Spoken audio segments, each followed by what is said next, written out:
Imagine acordar amanhã cedo, abrir o aplicativo do banco no celular e perceber que o dólar perdeu relevância em quase metade do comércio mundial. Não por causa de uma guerra, nem de uma crise financeira catastrófica, mas porque um grupo de 40 nações, liderado pelo Canadá, construiu, enquanto você dormia, uma nova ordem econômica global, tijolo por tijolo, tratado por tratado.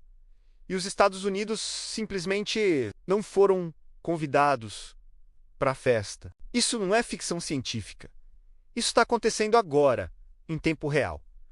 E o que você vai descobrir nos próximos minutos vai mudar completamente a forma como você enxerga a economia global. O maior realinhamento econômico desde o fim da Guerra Fria está em curso e o mais surpreendente não é o que está sendo construído, mas quem está construindo e contra quem. O Canadá, sim, aquele vizinho ao norte dos Estados Unidos, aquele país que muita gente ainda associa apenas ao frio intenso e ao xarope de bordo, está liderando um esforço diplomático e comercial que tem potencial para redefinir quem controla o comércio mundial nas próximas décadas. Tudo começou a tomar forma de maneira mais visível no final de janeiro de 2026, durante o Fórum Econômico Mundial. Em Davos, na Suíça, o primeiro-ministro canadense Mark Carney subiu ao palco e disse algo que à primeira vista soava como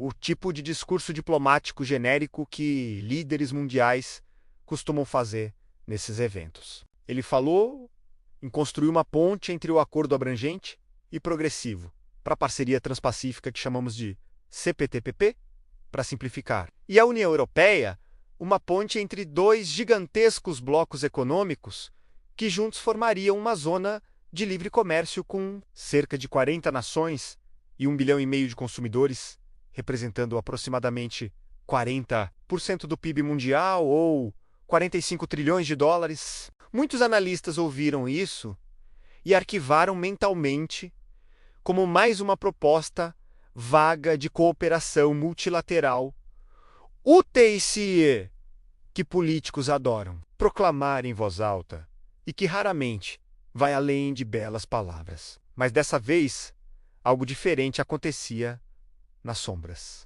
Por trás do discurso em Davos, a coordenação técnica já havia começado entre Ottawa, capital canadense, Bruxelas, Singapura, Tóquio e Canberra, na Austrália. Não eram conversas exploratórias ou informais, eram discussões sobre arquitetura institucional concreta, sobre os mecanismos técnicos que permitiriam a 40 nações comercializar entre si de forma fluida e eficiente. E o mais importante, sem precisar passar pelos Estados Unidos. O bloco do Indo-Pacífico do CPTPP já é uma estrutura considerável por si só. Inclui Canadá, Japão, Austrália, Singapura, Vietnã, Malásia, México, Nova Zelândia, Chile, Peru, Brunei e Reino Unido. Some a isso os 27 Estados-membros da União Europeia, com toda a sua sofisticação, industrial, mercado consumidor robusto e cadeias de suprimentos estabelecidas. O resultado é uma zona econômica de proporções históricas e o combustível que acelera essa construção. Tem um nome e endereço muito específicos: a política comercial agressiva e errática da administração Trump. Mark Carney enviou seu representante pessoal, John Hanford, à União Europeia e a Singapura, para ouvir diretamente dos líderes regionais o que eles pensavam sobre o possível acordo. A resposta foi entusiástica. Um funcionário do governo canadense confirmou a publicações que o trabalho estava progredindo bem e que as discussões com parceiros ao redor do mundo haviam sido extremamente frutíferas. Múltiplos funcionários de nações do CPTPP confirmaram que negociações ativas estão em andamento. O núcleo técnico desse acordo não é apenas sobre tarifas mais baixas ou acordos genéricos de cooperação.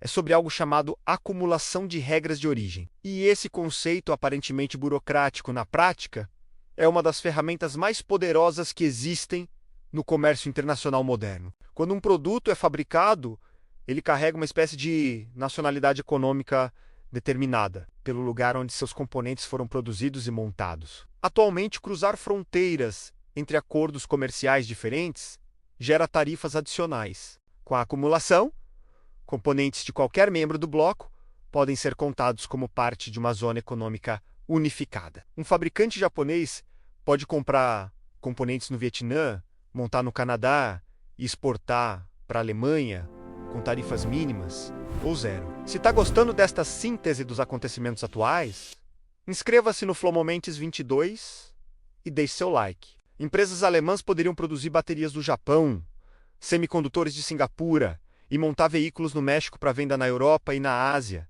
Isso cria cadeias de suprimentos paralelas que excluem estruturalmente a participação americana, tornando os Estados Unidos desnecessários para o fluxo comercial. Aqui surge o conflito que gera ao mesmo tempo raiva e empatia. Muitos países ao redor do mundo sentiram raiva profunda diante das políticas comerciais imprevisíveis dos Estados Unidos, que impunham tarifas elevadas, ameaçavam aliados e usavam o dólar como arma de coerção em disputas comerciais. Havia empatia por nações médias como Canadá, Austrália, Japão e os membros da União Europeia que, por anos, suportaram ser tratados como parceiros secundários em um sistema centrado nos Estados Unidos. Esses países, cansados de depender de um único nó essencial no comércio global, começaram a se unir em silêncio, construindo alternativas que preservassem sua soberania econômica. A raiva vinha da sensação de humilhação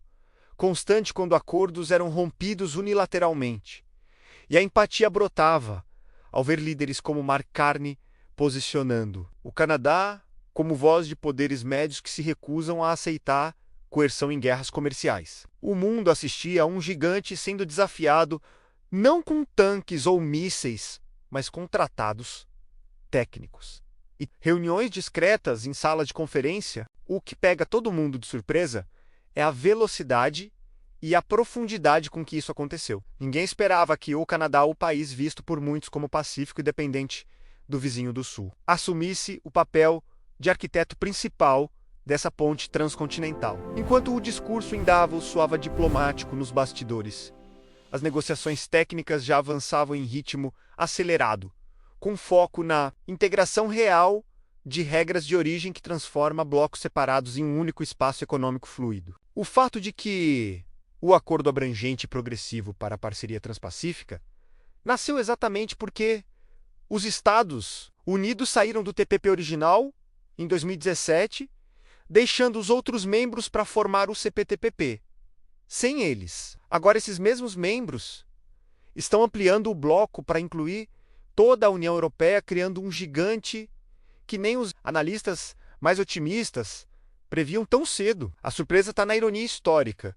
O país que abandonou o acordo para priorizar bilateralismo agora vê um superbloco se formar sem sua presença e com regras projetadas para fluir, independentemente de Washington. Os Estados Unidos, que por décadas ditaram os termos do comércio global, agora se veem relegados a participante opcional em redes que antes controlavam por completo. Suas políticas erráticas, que visavam proteger a indústria nacional, acabaram acelerando a migração de cadeias de suprimentos para o Corredor Canadá, União Europeia CPTPP.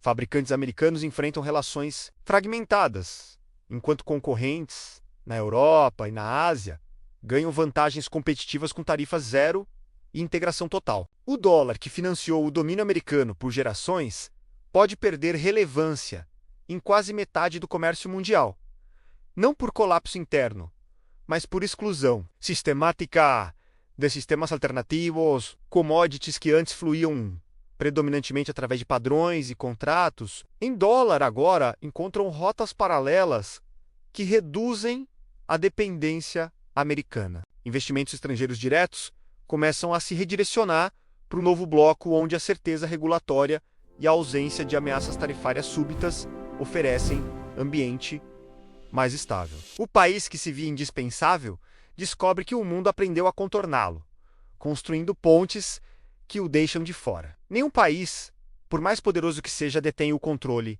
eterno do sistema global. O mundo está se movendo, irreversivelmente, para uma ordem multipolar, onde alianças estratégicas entre poderes médios e grandes blocos regionais redefinem o equilíbrio de forças, sem necessidade de confrontos diretos. A lição ensina que políticas baseadas em coerção e unilateralismo acabam isolando quem as pratica, enquanto colaboração paciente e técnica constrói resiliência duradoura. Para nações como o Brasil, que mantém laços fortes com a Europa e a Ásia, mas ainda não integra. O CPTPP, a mensagem, é urgente avaliar posicionamento estratégico para não ficar à margem das novas cadeias de valor. Cidadãos profissionais e investidores devem compreender essas mudanças para tomar decisões informadas sobre carreiras, portfólios e futuros econômicos. O verdadeiro poder no século XXI não reside mais em dominar sozinho,